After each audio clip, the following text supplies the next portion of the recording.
I'm joined in the studio here on Tech Week TV by an old friend of TechXLR8 and London Tech Week, Jonny Voon, who is head of digital lead at Innovate UK. Thank you very much for joining us, Jonny.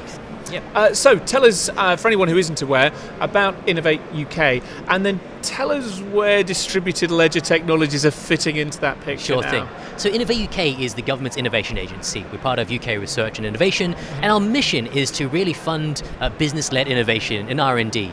Now, that covers almost any type of technology, whether it be from artificial intelligence, quantum computing, cybersecurity, graphene, medicines, and where IoT and distributed ledger and blockchain really fits is it underpins all of that. So it's a technology that most people probably won't hear about except in the context of maybe Bitcoin and those sort of things, but it really underpins things like manufacturing and transportation and energy. So it plays a key part in how we fund innovation with these businesses. And the point you make there about how blockchain and similar technologies create a platform from which products often are launched from is valid, and that's very much what we're about here with Blockchain for Business at TechXLR8 this year. You've just been hosting a panel on distributed ledger tech. Tell me about that. So that was a really interesting panel based on the business benefits, the pros and cons, the costs and the benefits of that themselves. And the panel itself was really interesting because we had two panelists from banking, so one from HSBC, one from Santander, and another one from a blockchain startup called Bitcar. And the comparing and contrasting their pros and cons, their costs, the enterprise side of things was very key because they looked at process. How do you reduce paper? How do you remove delays? How do you provide assurance? Which is key to any part of a business, which is very different from a blockchain startup where it was about the business model. So their cost, and their biggest cost, was around talent. When we talk about tech talent, it's trying to find blockchain startups and blockchain talent is quite difficult.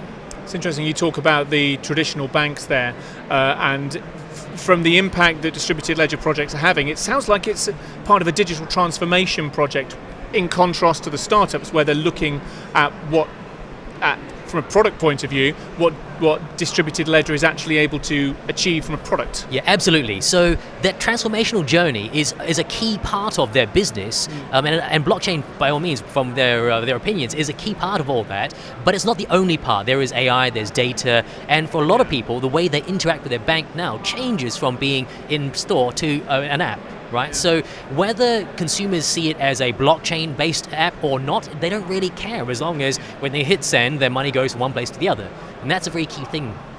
I guess it's only journalists like me who care whether there's blockchain as part of that mix or not. Consumers, like you say, they just want to be able to see their balance or get some money out of a hole in the wall. Absolutely. And one thing I did ask them was, is blockchain a key enabler for marketing and for their business plans? And for larger corporates, not really, right? Because they're working with partners such as Ripple or Artemis Corda and all these sort of big tech firms, IBM's Hyperledger or Ethereum.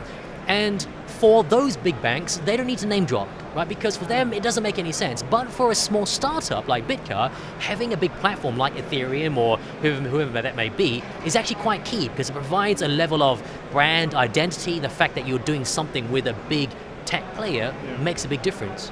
So at Innovate UK, whereabouts do you see blockchain and distributed ledger technology? If you take the hype cycle or any other model, is it new and exciting, yet we're kind of waiting for a dip, or are we starting to work it out now? We're starting to go, well, actually, it doesn't work for those use cases. This is where blockchain works, and organizations are starting to do some useful stuff with it now. So what we're seeing is a shift from funding pure technology companies, i.e. blockchain companies, which we've done in the past, to companies that are now in certain verticals, whether it be construction, transportation, hospitality, healthcare, public sector, for example, where they're beginning to say, actually, this blockchain thing, it's here to stay. It's actually quite real for us.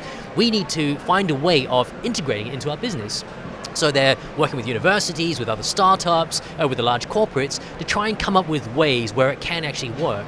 So we're seeing a lot of companies where there's still a large amount of risk involved, right? Because we are talking about essentially a shift in underlying digital platforms, or going from a cultural shift from paper-based, signature-based through to digital and using the blockchain itself. And that fundamentally changes their business models, the way that they work, and potentially the way that they make money. So we are seeing that shift into different industries, different verticals. But that's a great thing, because it means that with the diversity of these verticals, that people are actually beginning to believe in it. And ultimately, the success of blockchain means that we just drop the term blockchain and just gets used, right, with any technology. Let's, before we go, just take a bit of a step back and look at the bigger picture around innovation and investment as a whole. 3 years ago, perhaps, there were doomsayers saying, investment in Britain's going to take a real dive with the political stuff that's been going on. But here we are 3 years later, and yes, there's still a lot of uncertainty, but those naysayers have been proved somewhat wrong. The latest figures in terms of the amount of investment that's coming into the UK is extremely positive, isn't it? I absolutely agree. People said, well, what's going to happen? And we got questions about our organization. But when we look at the wider investment climate and innovation climate, it's even more important now to invest, or British businesses to invest, because we still have to get on with our day-to-day lives and industries. It's not just going to stop all of a sudden. Our financial services and the fintech space is booming, is bigger than ever before. And a lot of our traditional industries, manufacturing, transportation, they're kind of getting a resurgence, because now people are looking at them and saying, what are you doing? And they're having to step up with the amount of innovation. So we're seeing a rise in projects from them, and things like AI and things like 5G that's around the corner. People are starting to take notice of the UK and our investment. Yeah.